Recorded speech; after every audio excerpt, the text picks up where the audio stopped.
Hello and welcome to cookingflavors.com. Our channel is aimed at teaching beginners the ABCs of Indian cooking. We bring to you the very basic, simple, easy to learn and cook recipes and a guide to the most essential cooking strategies. Keep watching and enjoy our recipes. For today's video, I'll be showing you some basic kitchen utensils that you need in your kitchen. This video is exclusively for beginners who are starting a family for the first time, or for newlyweds, for bachelors, for students who go abroad to study, or newlyweds who are going abroad to settle, or even if you are in your hometown and you're starting the kitchen your first time. So I'll be showing some of the very useful utensils. The list is not an exhaustive list. You can always cater and tailor these utensils according to your needs, your kitchen size and your family size. First and foremost, I have my pressure cooker. This is a big 12-liter pressure cooker.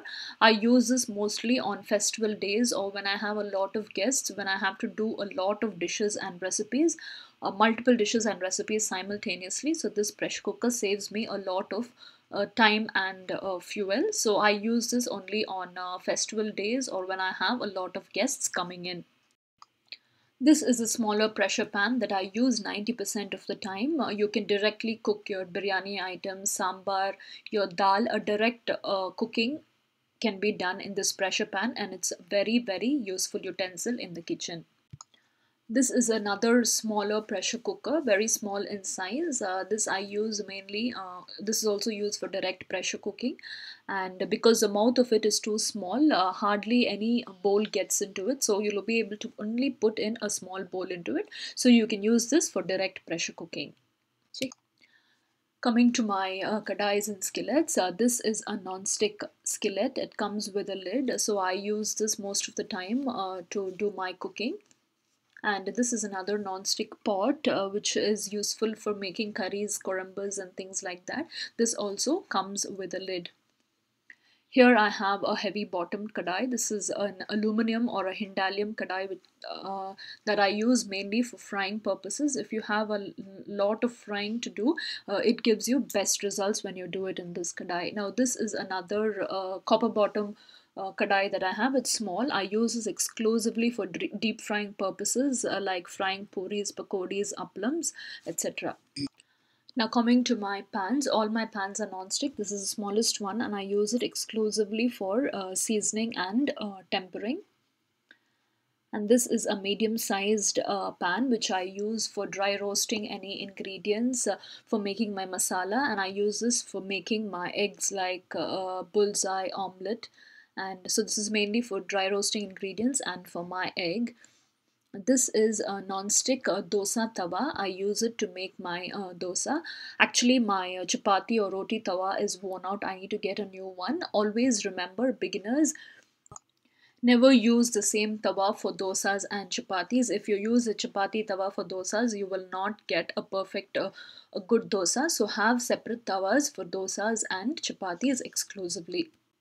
Now the other important utensil is an idli steamer. You can use an ordinary steamer if you have, but this I got it as a gift and I found it very, very useful, and it has my idli molds or idli plates. I can make 10 idlis and at this I feel very comfortable with this idli steamer. So you can get any kind of steamer. Now this also has a steaming plate which you can use. It's a stainless steel plate if you can make arasi applams or any steaming item, and it has handles for me to lift it up like that. This one does not have slots, but there's another steamer that I have and it has slots in it, so I steam my puttu, my idiyappam and things like this on the steamer. It's all a set, so if you get a hold of something like this, it will be very, very useful, all in one, and your storage also is very easy. This is the Kuzhi Appam or the Kuzhi Paniyaram maker or mold. It's a non-stick one. You can also get the cast iron ones also, and there's a stick which comes along with it for flipping the Kuzhi Paniyarams. This is my Murukku or Chakli maker. This is a brass one and it has a lot of different shape molds in it where you can make ribbon pakoda, save your Murukku, and lot of, I think there are about 6 to 7 molds in that. Now this one is a Puttu Maker. This is not an essential utensil in the kitchen, but once a way, if you feel like eating a nice, a different kind of a puttu, you can use this. So later on, as you run your family and you want to make a lot of delicious, interesting recipes, you can get one like that.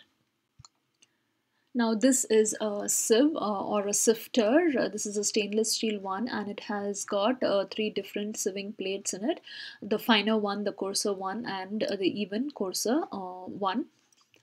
So it's very useful for making my arasi kurunai, arasi rava, or sifting any of my flour and other things like that. Now here I have another strainer, but of late I've seen a lot of people sieving flour and sifting flour also on this. So it's you can use it for dual purposes or even multi-purpose. So I use this for straining and sometimes even sifting my flour. This is a colander. This is a stainless steel one. You get a lot of plastic ones, Tupperware ones. You can get any of them. And this is a very useful utensil also in the kitchen. This is a big plate which is traditionally called the Thambulam Thattu. Colloquially, it's called Thambalam. It's very, very useful because when I cook my basmati rice or when I'm making my dum biryani or other such biryani, I spread it across this plate, and this ensures the even cooling of the rice, and it's used for a variety of other purposes also. So if you find one Thambalam like this, get a hold of it. A few other important items are this is my grater. This has a big grating slots and small grating slots, and it also has a blade for grating chips, potato chips or baraka chips. Mm, I use this for grating carrots and other grating purposes. Now this is a small stand. Like when you're using your pressure cooker and you want to put bowls in it, always fill your pressure cooker with little water, put the stand, and then put the bowl or any vessel on top of it. Don't let your bowl directly touch the bottom of your pressure cooker. So it's very ideal to have any stand for that matter. You can get any stand like this. This is my roti rolling board and my rolling pin. Now this is my kitchen scissor. If you have seen my kitchen countertop organization, you would have seen it along with my spoon stands on the extreme left hand corner of my countertop. And this is a cutting board. This is a very, very simple cutting board that I have. This is more than sufficient for me. You can get any cutting boards of your choice, and instead of cutting your vegetables on your countertop and messing up your countertop, you can directly do all the cutting on this board. And moreover, as you're cutting, you can cut it and you just push it in your cooking pot directly on the stove. Now in one of my kitchen drawers, I'll show you, it's just next to the right hand side of my stove. I'll just open it. I have all my spatulas and other important stuff here organized. Earlier, it was all mixed together and it was a big clutter. By the time I open it and I fish out for something, whatever is on my stove will get burnt. So I thought I'll get it organized according to my needs in a very neat and organized fashion. I will take it out and show you what they are, but now I'll just show you how I've just organized. I have my longer spatulas there, my juicer, my scoop, my peeler in here. Then I have my knives and my other scissors, etc. like that. And here I have my steel spatulas and my egg beater. Right behind, if you see, I have my grater, my seasoning pan, a larger grabbing spatula, and there I have a small basket. I have a lot of small cups that I use occasionally. Now we'll take them out and we'll see what they are. These are very, very inexpensive baskets that you can get everywhere. This is actually an office drawer organizer. I use it in my kitchen. You can get any kind of a box or a tray or a basket which will suit your kitchen, your drawer, and the number of items that you have. Now this is a scoop. Whenever I go shopping, I will pick up some things which are very interesting and useful. Only then I will pick it up. Otherwise, I will not unnecessarily clutter my kitchen. This I use. Now for example, I have my atta, my wheat flour in a bigger container. When I want to transfer it into a smaller container, I use that scoop. Now this is a lemon juicer. Now, this is a peeler. This peeler is a must in every kitchen. This is like a small lemon zester or a cheese grater. The handle is actually broken. This I use when I want shreds of ginger and garlic, and I use this to grate my cheese. Now this is an oil greasing brush. I use this for greasing my pans, my plates, my idli molds. This is a can opener.